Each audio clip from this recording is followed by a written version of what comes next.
இஸ்காட் ஆண்டவர் இயேசு கிறிஸ்து நாமத்தினாலே வாழ்த்துக்கள். ஒரு வசனத்தை வாசிக்கிறேன். மீகா தீர்க்கதரிசன புஸ்தகம் 5ஆம் அதிகாரம் வசனம் 2. எப்பிராயீம் என்னப்பட்ட பெத்லகேமே, நீ யூதாவில் உள்ள ஆயிரங்களுக்குள்ளே சிறியதாக இருந்தாலும் இஸ்ரவேலை ஆளப் போகிறவர் உன்னிடத்திலிருந்து புறப்பட்டு வருவார். அவருடைய புறப்படுதல் அனாதி நாட்களாகிய பூர்வத்தினுடையது என்று சொல்லி கர்த்தருடைய வார்த்தையை பார்க்கிறோம். மீகா தீர்க்க தரிசனம் எதை சொல்லுகிறார் என்று சொன்னால், ஆண்டவராகிய மேசியா இயேசு பெத்லகேமில் பிறப்பார்.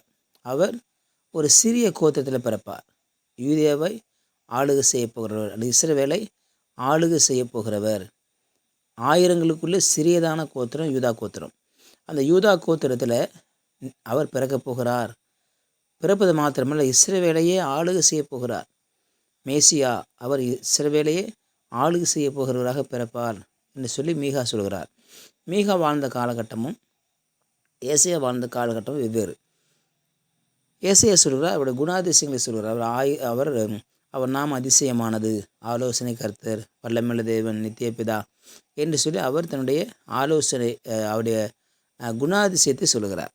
ஆனால் மீகா பிறக்க போகிற இடத்தையும் எப்படி பிறப்பார் என்றும் மிக அழகாக சொல்வதை பார்க்கிறோம். இங்கே யூதேயாவில் உள்ள ஆயிரங்களுக்குள்ளே சிறிதாக இருந்தாலும் இஸ்ரவேலை ஆளப் போகிறவர், யூதா கோத்திரத்தில் பிறக்க போகிறவர், யூத ராஜசிங்கம், யூதா கோத்திரம், தாவீது பிறந்த யூதா கோத்திரம், தாவீது வம்சத்தானாகிய யூதா கோத்திரத்தில் இயேசு பிறக்கப் போகிறார் என்ற செய்தியானது இங்கே அவரால் சொல்லப்படுகிறது. அவர் புறப்பட்டு வருவார். வருகிறவர் ஒரு சாதாரணவர் அல்ல, அவர் இஸ்ரவேலை ஆளப்போகிறவர், ராஜாதி ராஜாவாக பிறக்கப் போகிறார், மேசியாவாக பிறக்கப் போகிறார். அவர் பிறப்பார். அவருடைய புறப்படுதல் எங்கேருந்து புறப்பட்டு வரான்னு சொன்னால், அது அனாதி நாட்களாய், நித்திய நாட்களாய், பூர்வத்தினுடையது. எந்த காலம், எந்த ஆண்டு எதுவுமே தெரியாது. அவர் ஆதி அந்தமானவர், வருஷங்களே அவர் கிடையாது. அவருடைய பிறப்பு, அவருடைய இறப்பு, அவருடைய நாட்கள் பூர்வத்தினுடையது. அது இட்டர்னிட்டி, நித்தியமானது. அதுக்கு எந்த ஒரு வருஷமும் மனுஷன் சொல்ல முடியாது. இன்றைக்கி மனுஷன் இந்த பூமி ஆளுகை செய்ய துடிக்கிறான். இந்த பூமி தேவன் அழகாய் படைத்து ஆதாம் ஏபால் கையில் கொடுத்தார். இவளை ஆண்டுகொள்ளுங்கள் என்று சொல்லி கொடுத்தார். ஆனால் மனுஷனும் பிசாசுக்கு விற்று போட்டான். கீழ்ப்படியாமைனாலே பிசாசு கொடுத்துட்டான். பிசாசு என்ன பண்ணுறான்? இன்றைக்கி தேசத்தை ஆளுகை செய்கிறான். மனுஷனை ஆட்டி படைக்கிறான். கொலை விபச்சாரம், வேசித்தனம், விக்கிரகாராதனை எல்லாம் பிசாசு தன்னை புகழ்ந்து கொண்டிருக்கிறதை பார்க்கிறோம். பிசாசுக்கு கொஞ்ச காலம் நின்று அறிந்து மிக வேகமாய் செயல்படுகிறான். ஆகவே தேவன் மனுஷங்கிட்ட உலகத்தை கொடுத்தார். மனுஷனும் பிசாசு கையில் கொடுத்து விட்டு நிர்கதியாக நிற்கிறான். இன்றைக்கி அவனுக்கு எந்த அதிகாரம் இல்லாமல் போயிடுச்சு. எந்த ஒரு செயல்பாடும் செய்ய முடியாமல் அவன் தவித்து கொண்டிருக்கிறதை நான் பார்க்கிறோம். ஆகவே தேவனுடைய குமாரனாகிய இயேசு அந்த பூமியிலே பிறக்கப் போகிறார். பெத்லகேமிலே பிறப்பார். பெத்லகேம் என்றால் அப்பத்தின் வீடு. அந்த வீட்டில் அவர் பிறப்பார். அப்பத்தின் வீடு, போஷிக்கிற இடம், போஷிக்கிற வீடு, வசனமாகிய அதை கொடுக்கிற இடம், போஷிக்கிற இடம். அப்பம் என்றால் போஷிக்கப்படுவது.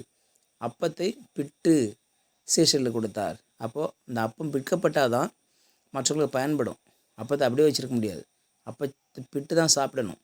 இயேசு கிறிஸ்து உடைக்கப்பட போகிறார். இயேசு கிறிஸ்து பிற்கப்பட போகிறார். அவர் பிற்கப்பட்டு எல்லோருக்கும் கொடுக்கப்பட போகிறார். அந்த சரீரம் பிக்கப்பட போகிறது. அப்போது அவர் அப்பத்தின் வீடாகிய பெத்லகேமில் பிறந்து அவருடைய சரீரம் பிக்கும்படியாய் ஒப்பு கொடுப்பார் என்று சொல்லப்பட்டிருக்கிறதை நான் பார்க்கிறோம். ஆகவே கீழே 5 வாசிக்கிறோம், இவரே சமாதானக்காரனர். அவர் சமாதானத்தை உண்டு பண்ணுகிற மனுஷனுக்கும் தேவனுக்கும் இருந்த மிகப்பெரிய இடைவெளி, அந்த இடைவெளியை ஒன்றாய் சேர்க்கும்படியாகத்தான் இயேசுவான பிறக்கப் போகிறார். அவர் சமாதான காரணர். எந்த ஒரு மனுஷனும் பிதாவுக்கும் மனுஷனுக்கும் சமாதானத்தை ஏற்படுத்தி கொடுக்க முடியாது. எந்த மனுஷனும் பிதாவையும் பிதாவை சமாதானப்படுத்த முடியாது. ஆனால் இயேசுவால் மாத்திரமே அது முடிந்தது.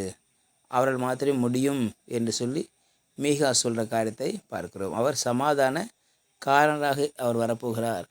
சமாதானத்தை ஏற்படுத்த போகிறார் என்று சொல்கிறார். ஆக இந்த பூமியில் மேசியா பிறப்பதும் மேசியா வருவதும் உண்மை என்று சொல்லி கிட்டத்தட்ட 750 ஆண்டுக்கு முன்பதாகவே மீகா தீர்க்கதரிசி மூலமாய் உரைக்கப்பட்ட இந்த செய்தி நாம் இங்கே பார்க்கிறோம். ஆகவே பிறக்கப் போகிறவர் ஒரு சாதாரணவர் அல்ல, அவர் ஆளுகை செய்ய போகிறார். அவர் இஸ்ரவேலை ஆளுகிறவர். அது மாத்திரமல்ல, சமாதான காரணர் என்று சொல்கிறார். ஆக இப்படிப்பட்ட இயேசு இந்த பூமியில் பிறப்பது என்பது அவசியம், அது அத்தியாவசியம். ஆக மனுஷனுக்கு மிகவும் தேவையாக இருந்தது. ஆகவே பிதாவாகி தேவன் இயேசு கிறிஸ்து இந்த பூமியில் பிறக்கும்படியாக அனுமதித்தார். ஜெபிக்கலாம். பரிசுத்த பிதா, நாளுக்கு ஸ்தோத்திரம் பண்ணுகிறோம். இயேசுவானவர் இந்த பூமியில் பிறந்து ராஜாதி ராஜாவாக பிறந்தார், சமாதானக்காரனாக பிறந்தார். ஆண்டவரே, இந்த மனுஷனுக்கும் உமக்கும் இருந்த மிகப்பெரிய இடைவெளியை இயேசுவானவர் வந்து அந்த இடைவெளியை கத்த நீக்கிறதுக்காக ஸ்தோத்திரம். உம்முடைய கரத்தாத்திரம் இயேசு நாமத்தில் பிதாவே. ஆமேன், ஆமேன். You will be succeeded. Praise God.